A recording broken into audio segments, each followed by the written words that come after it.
5 années de travaux, 2,5 millions d'euros de budget, l'hôtel Winsinger est à nouveau accessible au public.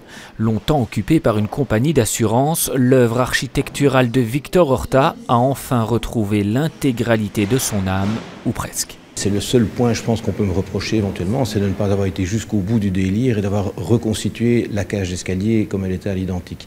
Évidemment, dès le moment où j'ai appris il y a 5-6 mois que j'allais avoir un galériste qui était fou de l'endroit et qui voulait absolument en faire un lieu magique à Bruxelles, pour lui il était hors de question d'avoir des murs d'origine qui sont quand même ternes et un peu dépassés. Parce que c'est désormais une galerie d'art qui s'y est implantée, un véritable coup de cœur auquel aucune des deux parties ne s'attendait.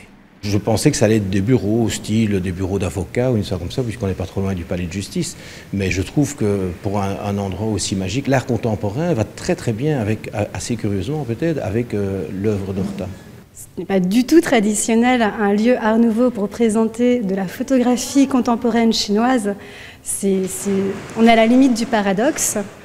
Mais c'est quelque chose qui nous plaît, c'est un challenge à relever. Pour que l'hôtel classé puisse être reconstitué à l'identique, tout a été méticuleusement répertorié, archivé et documenté.